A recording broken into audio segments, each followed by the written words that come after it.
Hello, everybody. So in this lecture, we will basically continue the topics from the last lecture. So we will continue to see a little bit of more about how to reconstruct past disturbances. I'm going to talk about little about how non-pollen polynomorphs can be used for reconstructing past disturbances. This is a little bit of recap from the previous lectures also, because there we already touched a little bit of the topic.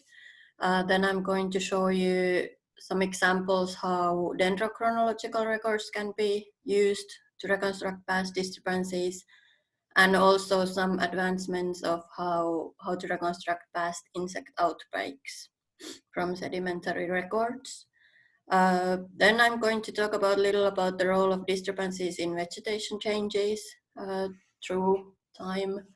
And then also at the end, we are going to look a little bit about the implications that the knowledge of past ecosystems and disturbances can give us. So these are the topics for this lecture.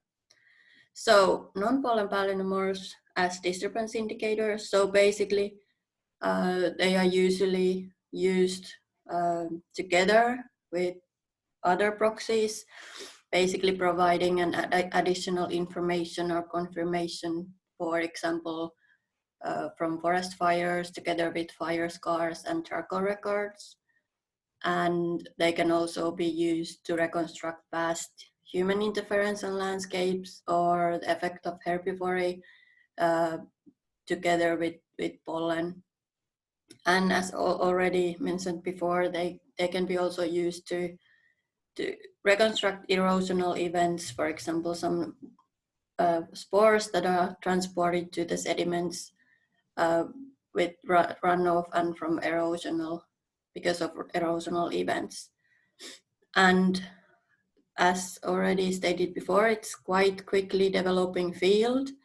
And I've just chosen here to show example that there's been this study that went through several publications using the coprophilous fungi as a keyword, or Sporormiella, which basically are these dung fungi species. So we can see that during the 21st century, there's been quite rapid decrease, and this ends about 10 years ago. So we can fairly expect that the number of publications is just going higher and higher as towards the modern day or present day. So NPPs as fire indicators, usually from sedimentary records to reconstruct fires, there's been traditionally counted two different spore types called Galassinospora and Neurospora. But more and more, with some studies showing that they are actually genetically from same species or same fungal species, just different stages. So it has been suggested that these should be counted as one indicator and not be separated. But these are quite good indication of past fire events, as they only germinate, these spores only germinate after this kind of a high moist temperatures, and in northern boreal and temperate forest, only fires can create this high temperatures up to 65 to 70 degrees. And for here you can see this mold growing on burned tree surface, and then when you put these spores from these molds under microscope, you can find this type of fossils or specimens that are also then preserved in the sedimentary records. And one advantage using these Neurospora or Galassinospora, I think nowadays it's mostly then kind of united under Neurospora type. But one of the potential of using this proxy for fire reconstruction is that you can get a seasonal signal from the fire occurrence. So basically, they need some time to grow and to germinate after the initiating fire event. So usually if you would have fire during the fall or autumn, they wouldn't have time to germinate because of the weather would get too cold. So then, because it usually takes 1 to 2 months. So then if you find these from the sedimentary records, it is, you might assume that the fire would have happened on springtime, because then this would have had time to germinate and produce these spores deposited on the sedimentary records. So used together with charcoal, they can give additional information of probably if it's been like an early season fire or a late season fire and so on. This is an example that I already have showed you, where just showing that Neurospora spores can be used together with different proxies. So in this study, Steve Rins et al., they analyzed from several sedimentary records. They analyzed microscopic charcoal, macroscopic charcoal, a large charcoal species, so basically giving indication of the local fire events.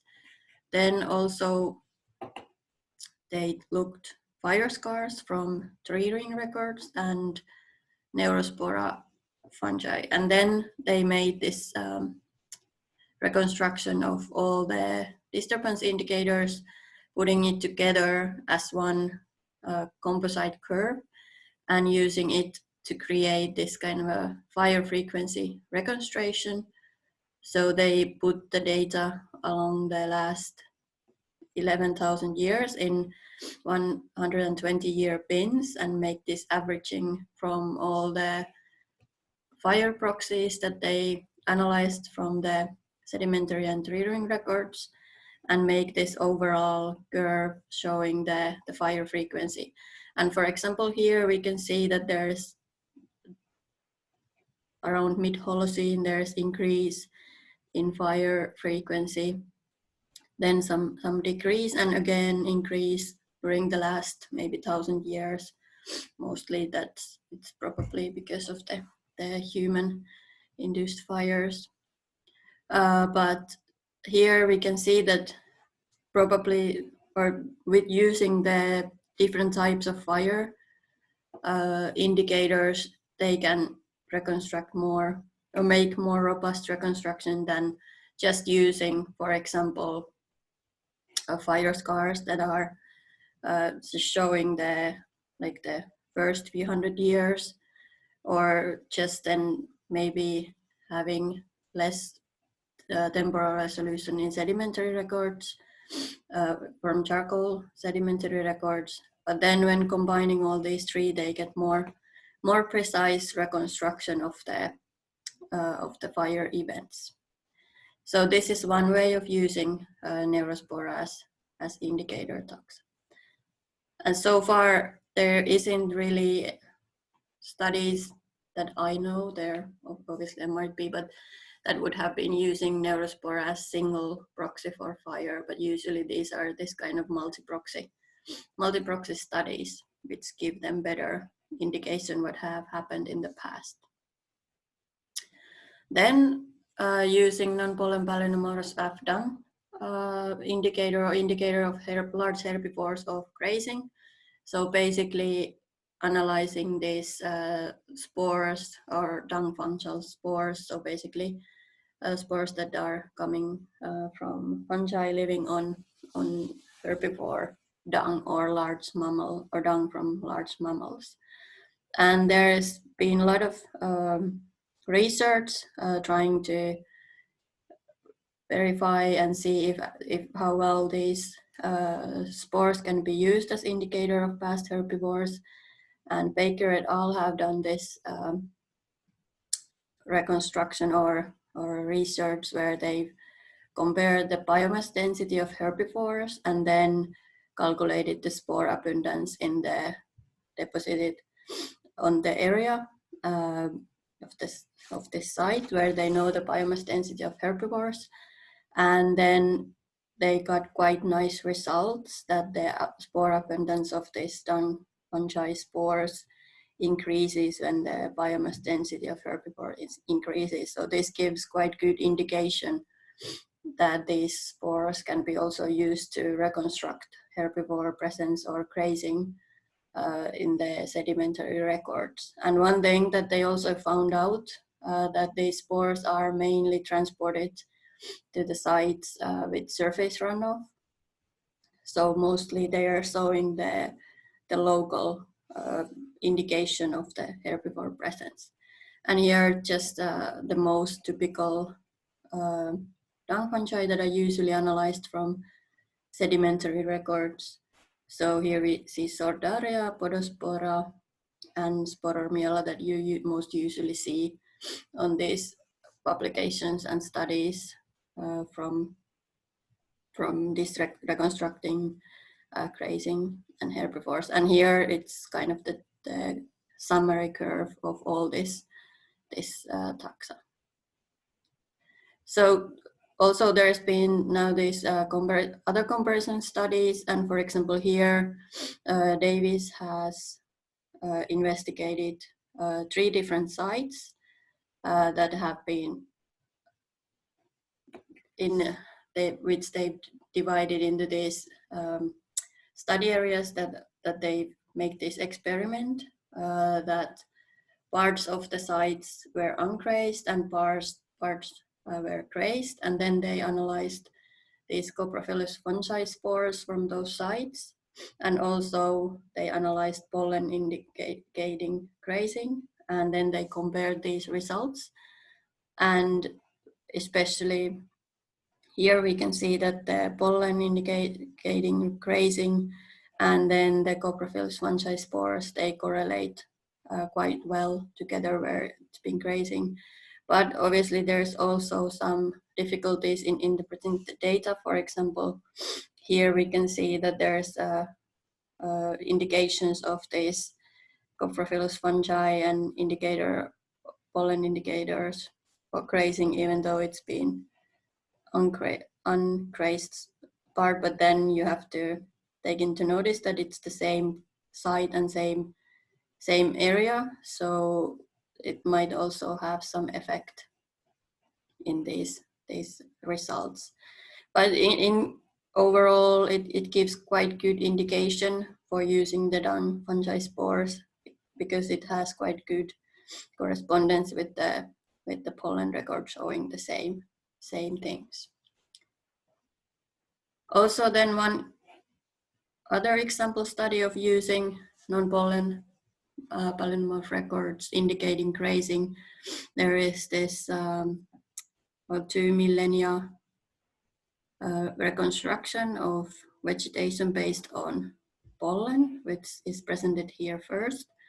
And then they've studied these dung related fungi spores, and there's quite good correlation. You can see here that they've grouped human indicator pollen taxa here, and they have this curve showing the local pastoral pollen indicators, so basically pollen indicators from grazing, and we see their increase at this point about 1300s, and at the same time when we see here increase in these Coprophilus fungi spores. So it's quite good indicator that we can say that this indicates that there has been grazing in this area and this type of human activity. So combining different records, we can make more comprehensive reconstructions what happened in the past and probably what may have caused the change, for example, in the vegetation and so on, or if there's for example landscape opening or something else happening on the landscape. We can try to find drivers of these changes, and for example if we can see this dung fungi, we could make assumptions that there's been grazing and this might have cause the change. Or if we would see charcoal or other fire indicators, we might deduct that the fires might have caused change in the ecosystem. But we will talk that a little bit more later on this lecture. So this is example that I already have shown in the previous lecture, but I think it shows quite well the correlation between the grazing and changes, for example, in fire record, and also the clomus as erosional indicator here. So this quite well shows that by using different proxies together, you can get quite reliable reconstructions. Like here it suggests that there's probably been human-induced fire used to create pastures, and these pastures may have caused some erosion at the soil surface. And then we have this coprophilous fungi indicating grazing, which can also cause some erosion of the surface soil layer, and then result in this kind of a chlomospores that live in the soil to get moving and then deposit in these, for example, in lake sediments. So again, like this kind of a comprehensive picture. Then moving on to a little bit different proxy for past disturbances. So how can we use tree ring records to reconstruct past disturbances? There's two different ways of using these indications of past disturbances. We can use changes of the tree ring whites, or we can look into fire scars. And let's concentrate first to this disturbance reconstructions from tree ring whites. And when we are talking about tree rings, so basically when trees are growing, they create this yearly circle of a ring of wood around it every year that they grow. And then measuring the weight of these strings, we can make interpretations how the conditions around the tree has been when it's been growing. So how this study usually are done, they are taking either disc of this kind of disc that shows all the tree rings. It's obviously a bit destructive method. Less destructive method, it's just scoring this kind of a very thin, maybe it's about 1 centimeter or less than 1 centimeter on diameter core from trees, and then you get the tree rings also using this kind of small tree ring cores, and you can analyze the tree growth from those. So then when you have the cord from tree, so this would be the inner circle, and then here the outer circle, and you can see here that these little white and black changes here, these are the yearly tree rings, and you can see that here they are quite tight and narrow, and then suddenly you can see them widening and getting wider and wider. So then this change is usually interpreted as the disturbance in the environment, because the kind of the idea behind this is that, for example, if there's a windrow or fire or insect outbreaks and there's trees dying around, still living tree, so then there is less competition and there might be more light available, more nutrients available. So then the tree can start growing faster, and then it grows more wider tree rings, and then analyzing that, we can make these interpretations. And there might be, when the tree continues to grow, then there's again regeneration of other trees and the forest is closing again. So then we can see then again narrowing of the tree rings. But this is basically the idea behind these disturbance reconstructions that are done from these tree ring records. this is one example using this method. For example, here they studied, this is from Gada et al., and they studied 6 different plots around this little lake site, and then they made reconstruction based on the changes in reading white, and based on that they interpreted that how big amount of the canopy cover was destroyed in these disturbances, and then made these disturbance reconstructions. And when they are done from these individual plots, it's of course very, very local reconstruction of the disturbance. And as we see here, probably some plots might record disturbances that are not happened in other plots. Like here we see there is a more higher peak here than, for example, in this plot here. So it can be quite local, but then you can also, to get more regional view of the disturbance history, you can combine different disturbance reconstructions and get this kind of average for the whole region. And for example, here they've done that, and then they can use this and make interpretation, and that around 1800s there's been this higher period of disturbances in the area that have killed more trees in the area. So this is one example. Then these are just showing the peaks where they kind of interpreted that there would have been disturbances happening in this area. Then this was more like local history around this, just this lakeside, and covering few square kilometers, but then combining also these study areas from different plots and different stands and from wider area. So the same group of researchers, they've done this more regional reconstruction, and this is done for a mountain forest in southwestern Czech Republic, and they've done this regional reconstruction where they've made interpretation of peaks, meaning disturbance events, and then they've compared those peaks to known windstorms and known bark beetle outbreaks, and these numbers they are showing the year of the disturbance that they've calculated based on the tree rings.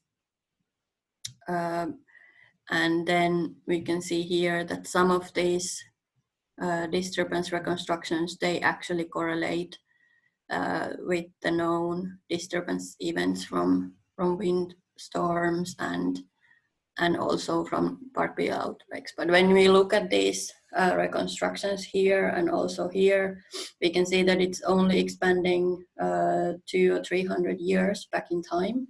So then, as these tree ring based disturbance reconstructions, they give quite good indication of the temporal resolution, and when these disturbances has happened, they only can be used for quite recent reconstructions, and therefore there's tendencies to integrate these record with sedimentary records. And here one more example. In 2004, there was really big windrow in High Tatra Mountains and the southern slopes of High Tatra Mountains in Slovakia, and the wind row kind of killed and really big area, almost 20,000 hectares of spruce, large forest. And then after the windrow, there was also insect outbreaks that kind of then finished what the windstorm didn't yet destroy. So this area then drew a lot of interest, and there's been a lot of research done in this area. And as an example, there is this study by Holeksa et al. Where they studied over 70 study plots, and they studied the tree rings from larch and spruce trees, and made that were still living, and made this interpretation of past disturbances, because of this big wind disturbance in 2004. They were also then interested if there's been as big and wide disturbance events also in the past. So their record reads past 200 years, and they've made interpretations of these tree ring records, and they show several peaks that could be that are indicated in the tree ring, changes in the tree ring wide as past disturbance events. And this is good side in the sense that there's also a lot of historical records and recordings of what has happened in the area. So they were able to compare the disturbance reconstructions from tree rings with known windstorms, and these arrows are indicating known windstorms in the area, and we can see that they go quite well together with the disturbance reconstruction from the tree rings.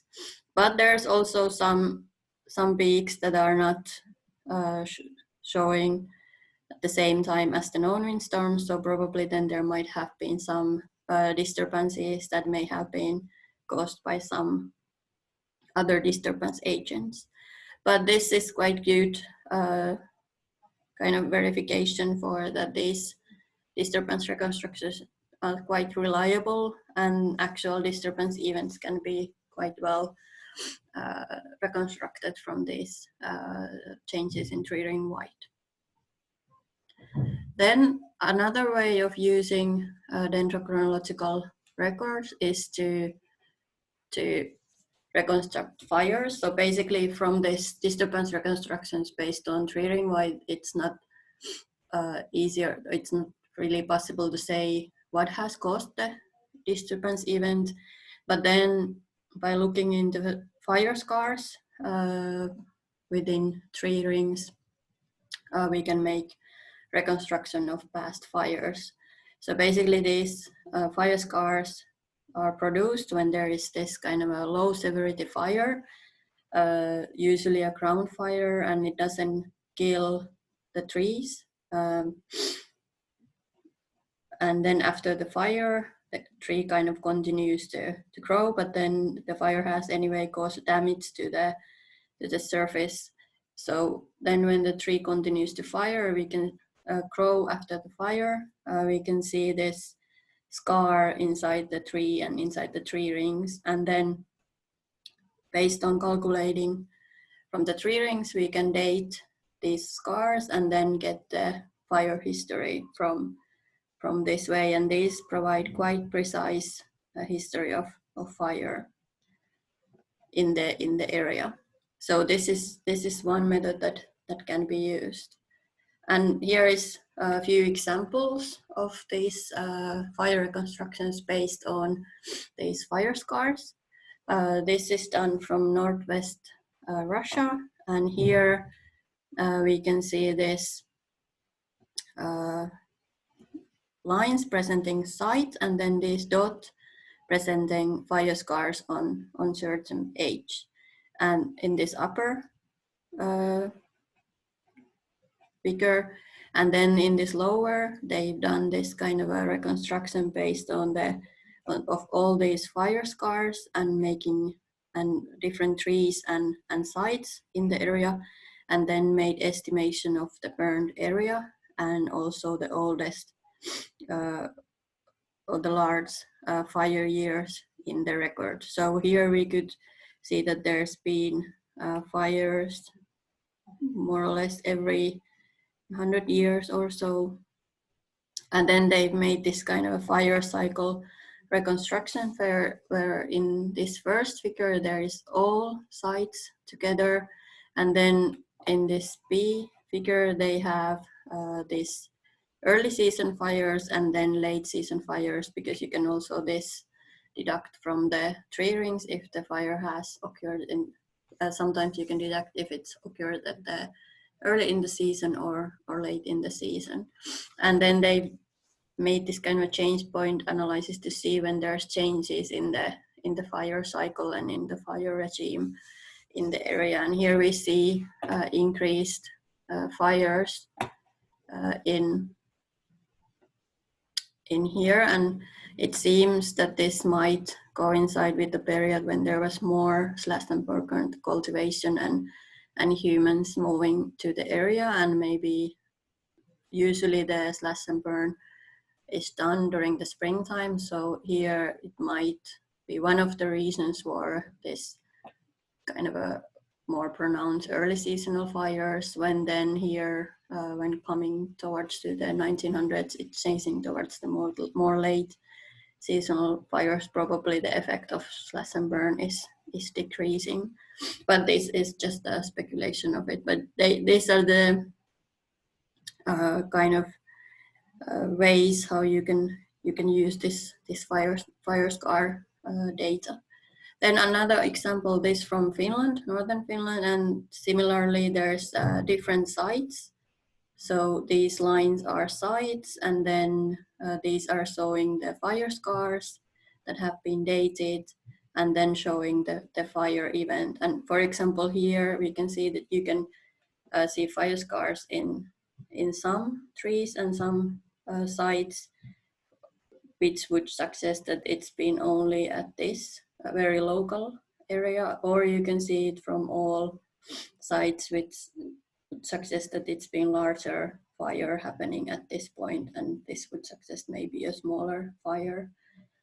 These are from same region, so we can also see that the fire history can change quite a lot within small area, and the fires can also be, if they are this kind of a low severity ground fires that are not destroying the trees but leaving these scars, they can be also quite small scale and not that spreading that wide, because usually there can be lakes or topographic controls for the fires, how they've been expanding in the landscape. But based on these fire scars, there's been this reconstruction of fire cycles, and here we see that these sites have quite different fire cycle history, and it kind of here shows that this one site has had longer fire cycles, maybe here shorter fire cycles, but still in this forest, they've been mostly natural. So it seems that the fire cycles have been fairly long. So fire cycle meaning when the fires occur, or how often they occur. Like here, when we compare, there is not that compared, for example, this Hirvaskangas site where there are several trees with fire scars, and if we compare Pommituskukkulat, there's not that many fire indicators. But we can see here that also here you can see fire scars at around the same time as here, so we could assume that this might have been a bigger fire.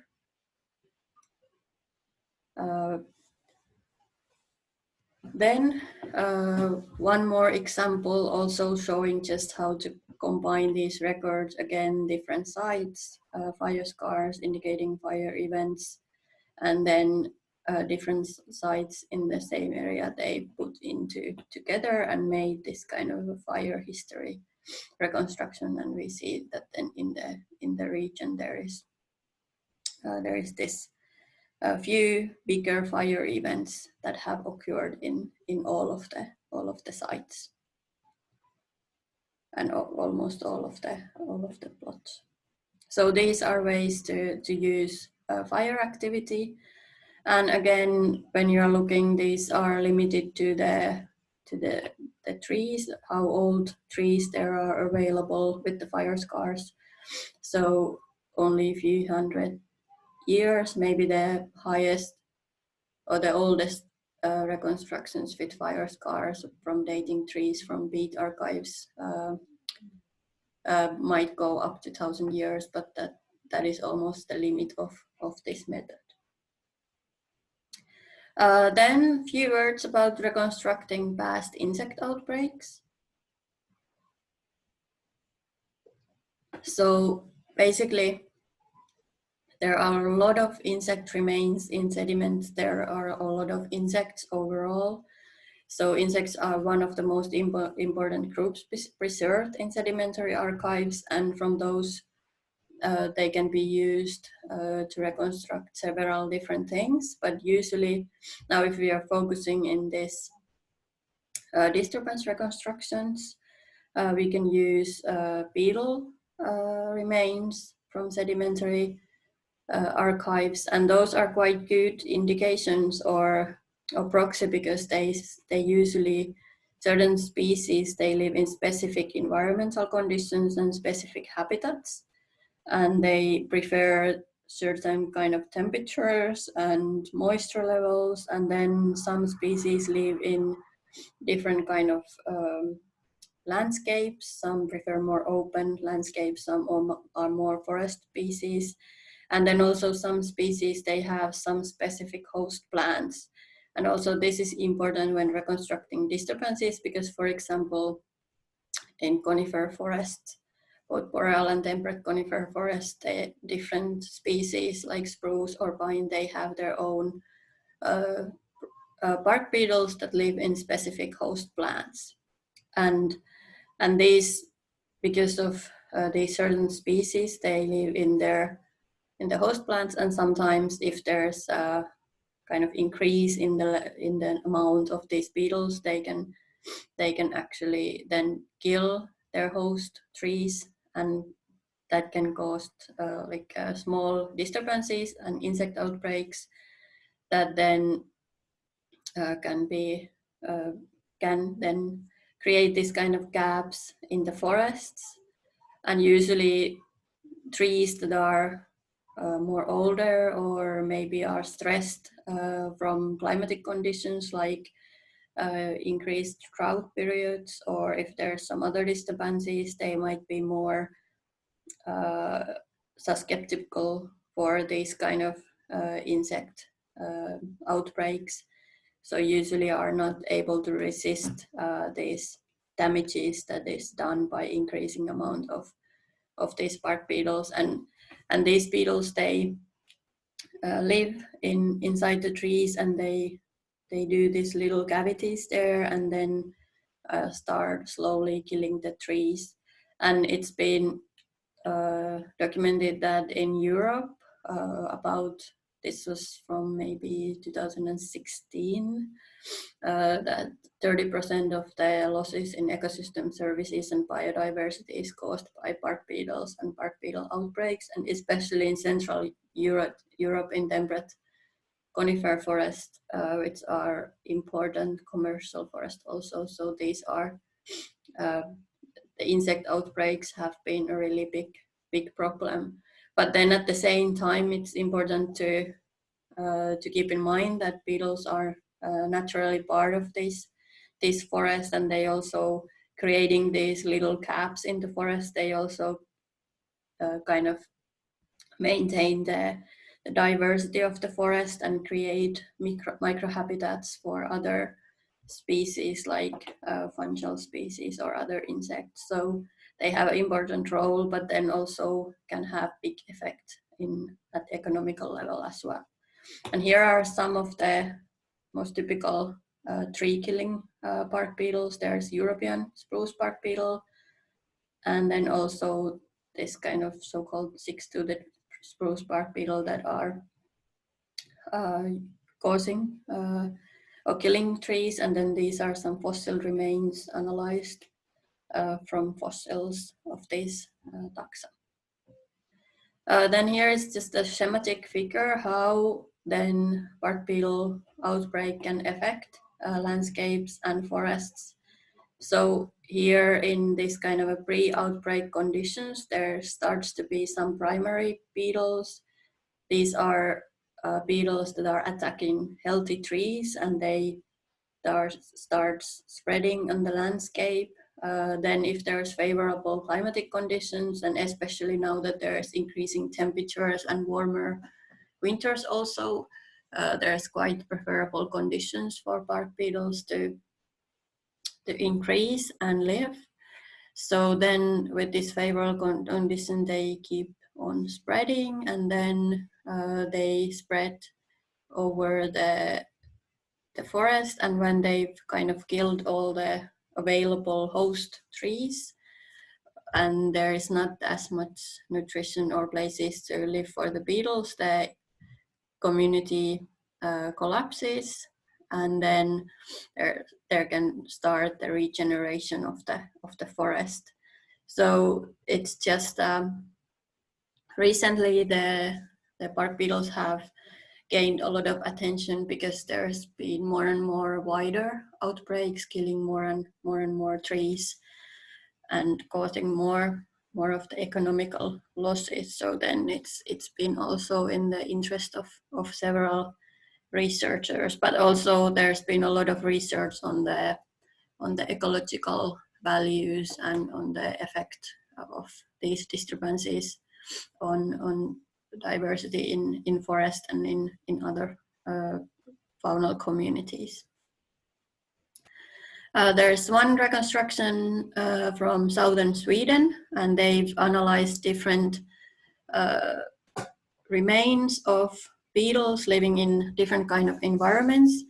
And because beetles can be quite well identified to species level and to group to different habitat groups, they can be also used to create reconstructions of landscapes and changes in the landscapes, and also in vegetation composition. And this can be also used together with pollen. So here we can see from these reconstructions that they've made from beetle records, we can actually see quite nicely. Well, these are showing leaf litter from just leaves or species that are living in leaves falling to the ground. Here we can see reconstructions of beetle species living on different wood. So basically on dying wood of the white bars showing deciduous trees, and gray bars coniferous trees, and the black is the overall sum of the beetle taxa. And here also from these beetles we can see some species living on dung, and also there's some species that prefer burned soils or burned wood. So then we can do this kind of a landscape reconstruction also from beetle records. And here we quite nicely see that there's actually in this kind of open ground taxa here at the same time as there's also this dung species, for example, and also species on columnar heaths. So basically these indicate opening of the landscape quite well. So this is one way of reconstructing what has happened on the landscape, and also the human presence, because this is probably dung species that are from increasing dung from grazing animals. And here is just highlighting the species living on wood, and then here we could suggest that there's might be some outbreaks because there's increasing numbers here, but these are not very well studied yet. So in general, there's been a lot of research in beetles, and there's during the past 50 years, the so-called quaternary entomology has developed a lot, but still, even though nowadays there's a lot of interest and a lot of historical documents about insect outbreaks in Europe and also North America, but still there is very few studies that are actually looking the past outbreaks of these tree-killing bark beetles, both in Europe and in North America. And there's this one review study collected sites from Europe that are showing past records of tree-killing bark beetles, and we can see that from early Holocene or mid-Holocene there is not many. There's a little bit more research and records from the last 1,000 years towards the present, but still quite a big amount of data is missing, or there's only few records. So here is one example of this efforts to increase the studies and the information of the past beetle communities, and especially of the past beetle outbreaks. And this is a study done by Nick Safstall et al. And this is from High Tatra Mountains, from the area of this big wind disturbance around 2004. So this is one small hollow site, and he has analyzed beetles there.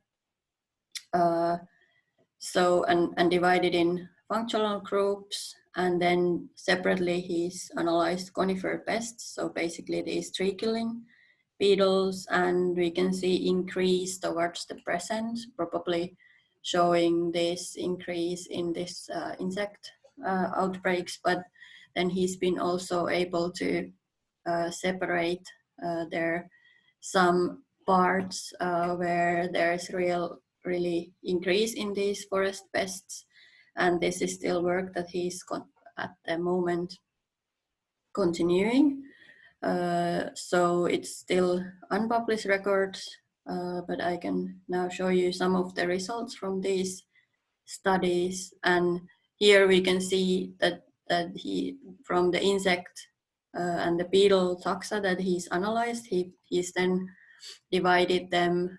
These are now 3 species. So he's divided them species living on deciduous trees, and then on dead wood in general, and then burned wood.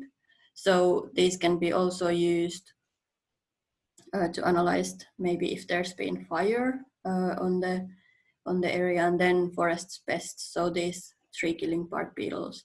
And from these we can see especially 3 different phases that there's clear increase in these forest pests that might indicate that there's been insect outbreak. And then he also, this is a diagram comparing different, when here it was a summary of just, or these groups of different taxa grouped together. Here they are presented individually. So there is some taxa that are on a pine or on fir. So this is the bark beetles. This is all bark beetles from his records. And we can see there is some phases where we can see that there is this, all of these records. So presence of these tree-killing bark beetles. Then he's compared them with historical records, also with fire record, and this kind of a disturbance index derived from pollen data.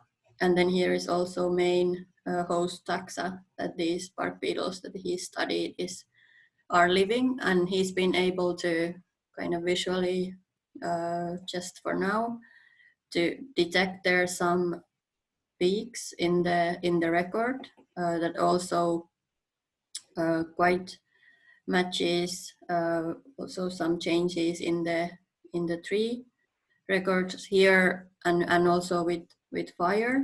So we can actually identify 3 possible outbreaks based on this sedimentary fossil bark beetle remains. And what is interesting is that there's these fire events before. This is macroscopic charcoal showing local fire events. So before these outbreaks, there seemed to be also some kind of fire activity. So this brings questions that maybe some disturbances or fire events are weakening the trees or damaging the trees, and then maybe there's more things to eat to the bark beetles, or maybe there could be also other way of interaction, so that bark beetles are killing trees and creating more fuel load for the fires to burn. But this is anyway interesting results that he's still working on, and hopefully publishing these in very close future. But this is yeah, quite interesting. But one way of using different kind of disturbance indicators, so bark beetles, also macroscopic charcoals, historical records, changes in vegetation altogether to make this kind of a bigger interpretation of past events. So then now we've concentrated on different ways to reconstruct disturbances. You should have fairly good idea how to use sedimentary charcoal records or non-pollen palynomorphs to reconstruct fire history or fire scars. Also has some kind of introduction to using tree rings and bark beetle records in reconstructing past disturbances. So now we are going to take a quick look how then the disturbances affect ecosystems and what is their role in different ecosystem developments. And you can see from here that also disturbances have quite big effects on landscapes. This is from Western Czech Republic, and there's been a big windrow in this area. You can see the large areas of the landscape are affected and also followed or also affected by insect outbreaks in the area. So there's multiple disturbance agents affecting there. And in general, if we consider the effects from different disturbances on ecosystem services and biodiversity, so from here, in this study, they've made observation of different studies looking into this effect of disturbances of ecosystem services and biodiversity. And they've come up with this kind of figure where they actually show that, well, the light gray is positive effect from disturbances, this a little bit darker gray is neutral, and then the darkest is most negative. So we can roughly divide this into two parts. And here we can see that this diversity in species, richness, habitat quality, it actually has, the disturbances has more positive or neutral effect than negative. But then when we actually go towards the ecosystem services that are used by human populations, we can see that disturbances have more of a negative effect of these actions, or for example recreational activities or hunting, so game or even fresh water or timber. So one of the reasons why the current disturbances and how climate change may change disturbance regimes and try to understand the disturbances better and how they affect ecosystems is also coming from the fact that these disturbances changes ecosystems and may affect ecosystems that we are actually using quite actively. So it's kind of a two-way street. Disturbances have good implications, but they also, when increased, as we've all been able to see the news from huge fires from North America and destroying people's houses and so on. It's it's quite important. And then also one thing that is not included, or it's actually here, one important thing is the carbon storage, which the disturbances have really negative effects. So more the fires burn or the forests are killed by windrows or bark beetles or drought events, there's less carbon storage. So then again, that might increase the warming. So that's one important effect that is a negative effect for nature and or the environment, and also for humans living it. So this is quite good kind of compilation figure of or summary how disturbances can actually have quite big effect on our also daily lives or activities that we do. So in general, fire is one of most studied disturbance factor, also in modern and in past sense. And this is kind of a summary of summarizing studies or research done in boreal biomes, cool temperate biomes, and warm temperate biomes. And they've looked at what disturbance agents are actually studied in this research they've collected, and the result is that fires are one of the most or prescribed burnings are well studied. Also, wind and bark beetles are well studied in these areas, and the bigger the kind of the circle is, more studies of the site. And it's interesting that, for example, in Europe at the moment, for example, wind and bark beetles cause more forest disturbance than fires, but it's still the most studied disturbance factor, like we see here. So it's interesting, and this quite well shows that these are the disturbance research. It's attaining a lot of interest. Then this is kind of giving a little bit of motivation why it's interesting to know. This is reconstruction, or this is showing the disturbance, the damage that disturbances have caused to timber in Europe, and this is different parts of Europe. And when we see here the light part, it's prediction, and this is what's actually been going on from last 30-40 years. And here we can see kind of that in Northern Europe, the wind have been the main destructive agent, the main disturbance agent. A little bit of fire there. In Central Europe, it's been mostly wind and bark beetles.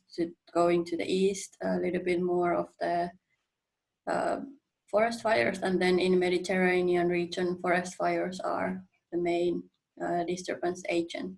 And with this summary for Europe, we can see that the amount of the disturbances, the timber destroyed by disturbances, have been predicted to increase, and also increase in all of the disturbance agents. So this gives one reason to try to understand how these disturbances have been in the past, and how they have changed and affected on ecosystem systems and landscapes.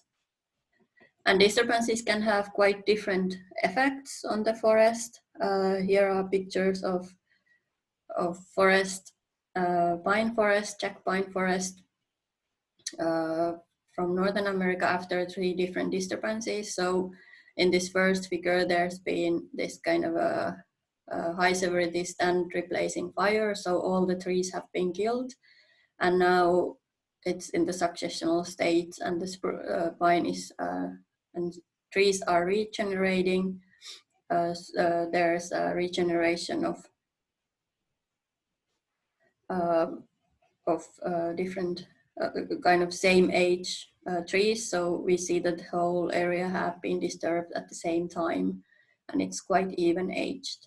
Then here is regeneration after windrow. So it's not destroying necessarily all the forest, but there is some old trees left, and then there's younger trees coming from the regeneration. So we see this different aged forest and more diverse structure of the forest. And then also this is one example after windrow and fire. So there's been opening of the landscape, and there's birds, trees, which are quite often the first pioneers to invade and colonize these areas. So there's different successional patterns after the fires or different disturbances on the landscapes as well. Then there's one example of how fire can affect vegetation. This is done from multiple sites during the whole across Fennoscandia, covering whole Holocene. That is being divided in different slots, and it's showing fire intolerant trees, fire tolerant trees, and fire prone trees. And basically, fire intolerant trees means trees that are destroyed or not favored by fire, and then fire prone trees that are favored by fire. And for example, spruce could be considered as fire intolerant, fire prone would be pine, for example. But here we can see the connection between the higher, and here is the trend of biomass burning over Holocene. And for example, here the window from 9,000 to 8,000 or 7,000 to 6,000, we can see that there are these fire intolerant trees. When there's more fires, it has negative effect on these fire intolerant trees. So there's then a decrease in these fire intolerant trees, whereas there's a positive effect with the fire prone trees. And also here we can see the increase in the positive effect when there's increase in fire, also more fire tolerance and fire prone trees, and then negative effect with the fire intolerant trees. So this is one way of looking into how the ecosystems and how the forest or tree taxa have reacted to the fire or changes in the fire regime. Then one other example, quite often there is this trend that when there is increase or lower charcoal amounts in the records indicating lower or less fires, there's pollen record indicating more spruce dominance on the forest. And then when there is more fires, there's less spruce. And here is multiple sites across Scandinavia. And when there's this green showing spruce, and when there is arrival of the spruce to the vegetation, we can see a decrease in the charcoal in the sediments, indicating less fires when the spruce forest kind of emerge and the forests are changing towards more spruce dominated. And there are some sites that after spruce is established, there is actually no fires at all. And we can also see this in the charcoal concentrations on the sedimentary records. So pre-spruce, it's been higher.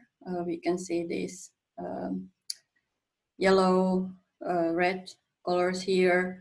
And then post-spruce, the concentrations of charcoal have clearly decreased. So there's some indication, but there is still not certain researchers, there's still kind of this kind of certainty if it's the spruce that is actually changing the fire record of the fire regime, or if it's the fire that it's affecting the spruce, and when the fires are decreasing, the spruce is able to colonize and so on. So it's still a kind of ongoing matter. Then there's another example. This is from Šumava National Park from Czech Republic. and just showing the change in the vegetation. First, there's these pine birds dominated, probably more open forest, more fires in the area, and then change to spruce dominated forest and clear decrease in fires, which we can see here from the charcoal record. So we can see that the again change between the fire frequency and then on the change on the ecosystem level. Then one more example showing just also the effect probably that humans and fire together have on the vegetation. This is study done from 4 small forest hollow sites, and it's still ongoing, unpublished study. But what we've seen from these sites, we've analyzed macroscopic charcoal and then different pollen records. And in all sites, we see increase in the charcoal record at the same time, more or less, that there is in appearance and increase in cultivated plants and also increase in landscape openness, which it's interpreted from herb pollen, including all other pollen than trees. At the same time, there is a decrease in spruce pollen proportions, indicating that the landscape is opening, and this kind of cultivated plant pollen and then fires kind of suggest that there might be some effect from humans and maybe human-induced fires in the area, and then this is affecting the landscape. But these are still kind of ongoing studies, so not certain results yet. But one example how data from different records and different sites can be combined to get more landscape level information. Then just as one example, there's also ways to actually study how, for example, fire affects individual taxa, as when there's a fire event and what might happen. In my PhD work, I studied fire history and ecosystem change or boreal forest development in northwestern Russia. And in one of my studies, I looked into how fire has actually affected the individual tree taxa. So we compared spruce with, here as an example is comparison with spruce and charcoal records, and then alder and charcoal records. And in this time series analysis that we did, this figure, what it shows is that the more red the color, the stronger association between these two records, so charcoal and spruce pollen.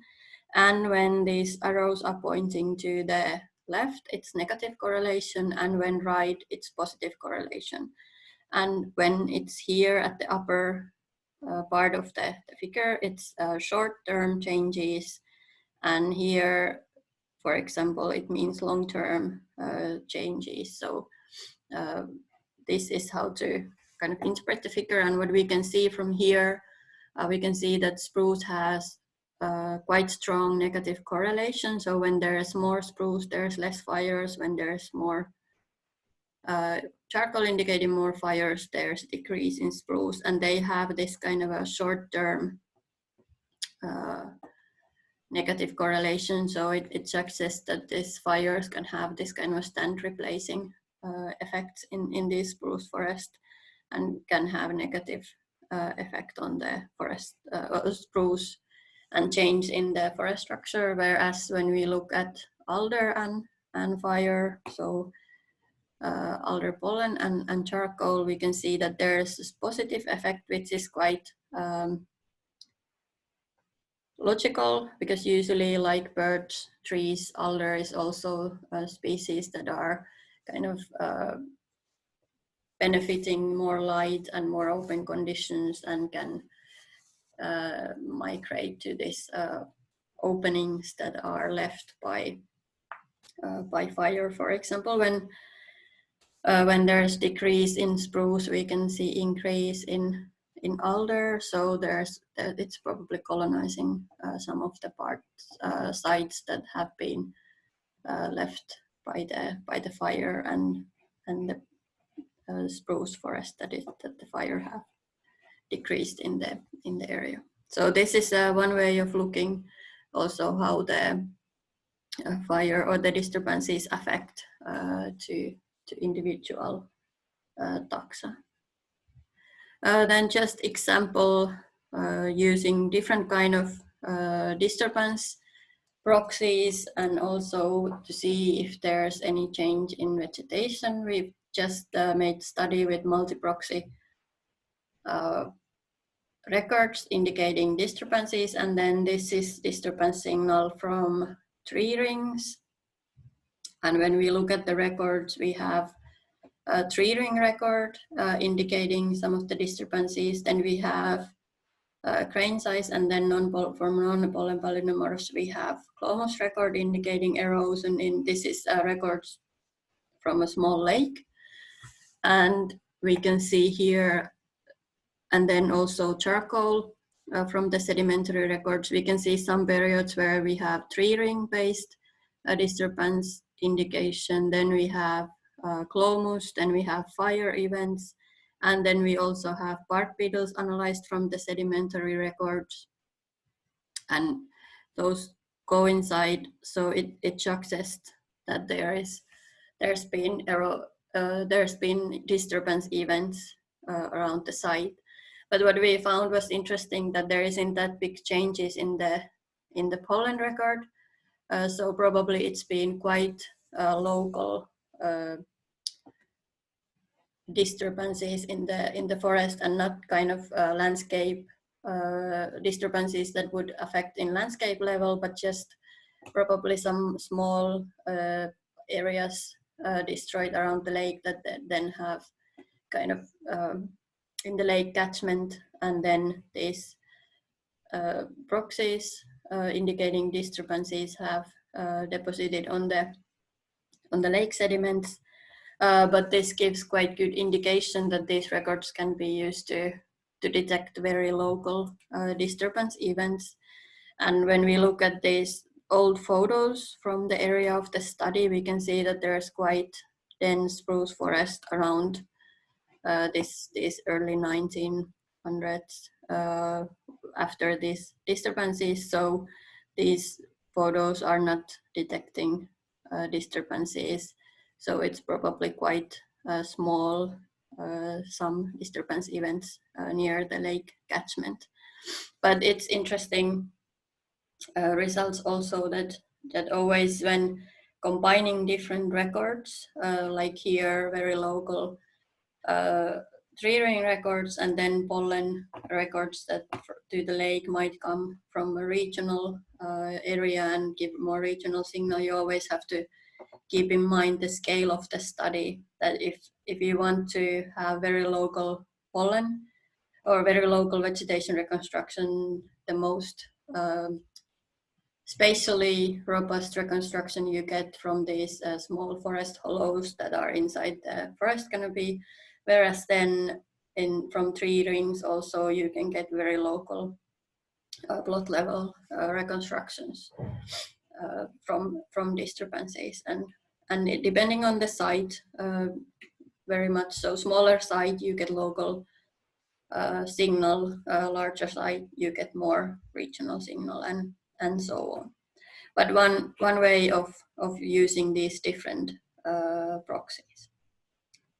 And just quickly showing you another this kind of multi-proxy reconstruction where they used non-pollen palynomorphs to reconstruct grazing, also to reconstruct fires, and then macroscopic charcoal records to reconstruct fires, and then pollen to reconstruct changes in the vegetation. And when we see increases here in grazing and increases in fires, there's also change in the vegetation. We see more cultivated human indicator plants, and then from the arboreal pollen, non-arboreal pollen relationship, we see this yellow one here, decrease in the forest cover, so opening of the landscape. So this can then again give more information to interpret how the landscape has changed and what might have been the driving factors for this change. So now that we've gone through different disturbances and ways to reconstruct the disturbances and their possible effect on ecosystems, how then can this information, how can we use this information and what benefits this gives us?